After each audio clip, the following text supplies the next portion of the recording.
सभी विद्यार्थियों को मेरा नमस्कार। मैं दामोदर शर्मा आज जिस प्रकरण का आपको अध्ययन कराऊंगा वह प्रकरण रहेगा हमारा कक्षा 11वीं की जो हिंदी अनिवार्य की पुस्तक है आरोह, जो कि सीबीएसई और आरबीएसई दोनों के अंतर्गत वो पुस्तक आती है। उस पुस्तक का पाठ वे आंखें और जिसके कवि है सुमित्रानंदन पंत।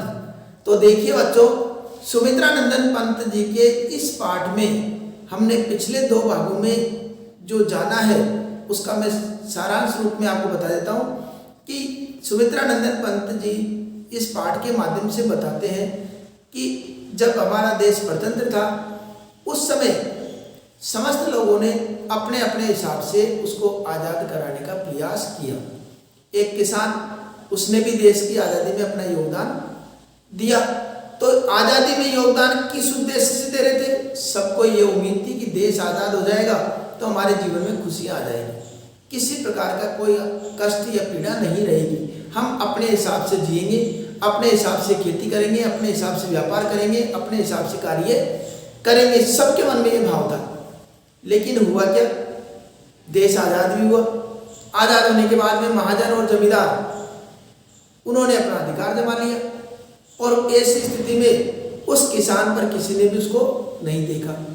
उस किसान की स्थिति काफ़ी दयनीय हो गई और दयनीय होने के साथ साथ इतना ही नहीं, उसकी जमीन हड़प ली गई।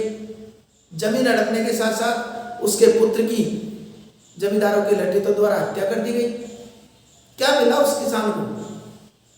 इसी बात को आगे बढ़ाते हुए कवि कहते हैं, बिका दिया घर द्वार, अब बच्चा क्या? जमीन हड़प ली।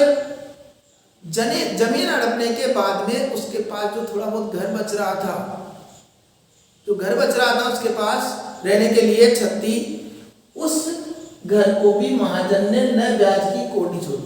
उस महाजन ने पैसे के ब्याज की भरपाई कर, मूलधन तो नहीं, ब्याज में ही उसकी सारी जमीन और घर बार हड़प ली। उस महाजन ने उसके ब्याज नहीं चुकाने के कारण उसकी जमीन और खेत, घर सब कुछ बिका दिया।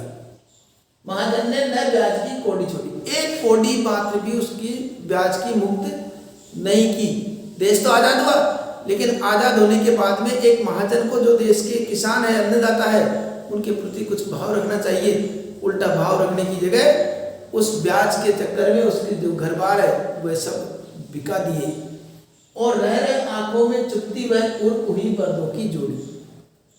और घर बिक गए, जमीन गई हाथ से, घर बार भी गए। अब क्या बचा?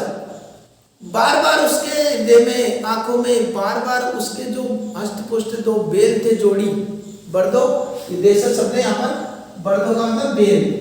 तो बेल जो है वह बेल की जो जोड़ी थी जिस पर उसको गुमान था, वह बर्दों की जोड़ी भी कुर्क हो गई, नीलाम हो गई।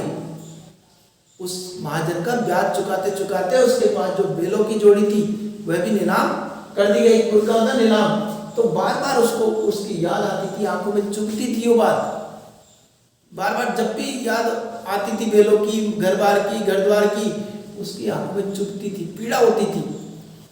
उजरी उसकी सिवा किसी का पास दुआने आने देती।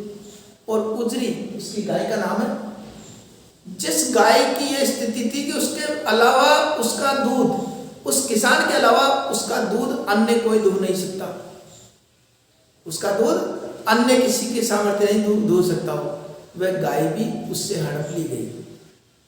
वह गाय भी हड़प ली गई। यहाँ तक मतलब घर द्वार तो है ही, जमीन है ही, उसके जो जानवर थे जिसको वह अत्यधिक प्रेम करता था, वह जानवर भी धीरे धीरे उससे हड़प लिए गए। आंखों में नाचा करती उजड़ गई वह सुखी खेती। और देखो कितना दुख की बात है, जो सुखी खेती उसकी आंखों में नाचा करती थी, प्रफुल्लित होता रहता था जिस खेती को देख करके, वह खेती भी आज सारी उजड़ गई। कुछ नहीं बचा किसान के पास, न तो जमीन बची है, न घर बचा, न द्वार बचा और न उसके जानवर बचे।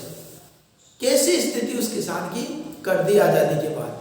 अब क्या कभी किसान ने ऐसा सोचा था कभी कि आज़ादी के बाद ये स्थिति इसकी होने वाली है? अंग्रेजों से ज़्यादा बढ़कर ये जमींदार और महाजन उसके लिए कष्ट देने वाले सिद्ध हो गए। उस पूरी आज़ादी का लाभ या पूरी आज़ादी का मतलब उन पैसे वाले जमींदार और जो महाजन है उन्होंने शोषण करने से प्रारंभ कर दिया। तो कभी कभी किसान के मन में नहीं आएगा बात कि आज़ादी में उससे क्या मिला, जो मिला वो कुछ चंदिंदा लोगों को मिला, हमारी स्थिति तो वैसी की वैसी रह गई। हम तो अपने देश में अब पहले अंग्रेजों के गुलाम थे, अब जमींदारों और किसानों के गुलाम हो गए, आखिर हमें क्या मिला, ये बातें उसमें आई, उसके मन में आनी है। अब प्रसंग हमने जिस प्रकार पिछले पद्यांश में बताया था उस प्रकार हमको प्रसंग लिख देना है। व्याख्या तो अभी बताइए। अब विशेष की बात रही तो विशेष के अंतर्गत इसके विशेष में हमको जो बिंदु लिखने हैं वो मैं बता देता हूँ। प्रसंग और व्याख्या के लिए आप पिछले वीडियो में देख सकते हैं, उसमें मैंने स्पष्ट रूप से लिख के बता रखी है।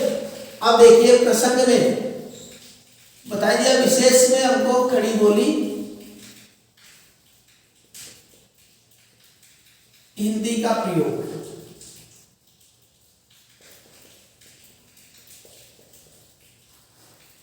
दूसरा उसकी करुणा का भाव प्रकट हुआ है तो करुण रस का भाव, ठीक है। इसके अलावा यहां पर जो अलंकारों की बात की जाए तो अलंकारों में ए आंखों में नाचा करती, इस प्रकार यहाँ पर ए की आवृत्ति हो रही है। अनुप्रास अलंकार भी हो रहा है। अनुप्रास अलंकार क्यों होता है, कैसे होता है, ये तो आप अलंकार वाले भाग देख ही लीजिए, वहां पर मैंने सब बना रखा है। इसके अलावा बर्दो शब्द आया, ये देशज शब्द है, तो देशज शब्दों का प्रयोग, शब्द का प्रयोग भी इसमें हुआ है, ठीक है। ये इस प्रकार ये हम लिख सकते हैं। इसके अलावा किसान की दयनीय स्थिति का बहुत सुंदर चित्रण हुआ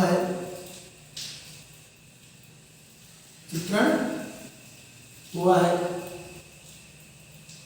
ये इसमें विशेष में लिख देंगे, ठीक है। तो ये हमारा प्रसंग विशेष और व्याख्या होती है। प्रश्न आपको डिस्क्रिप्शन में मिलेंगे।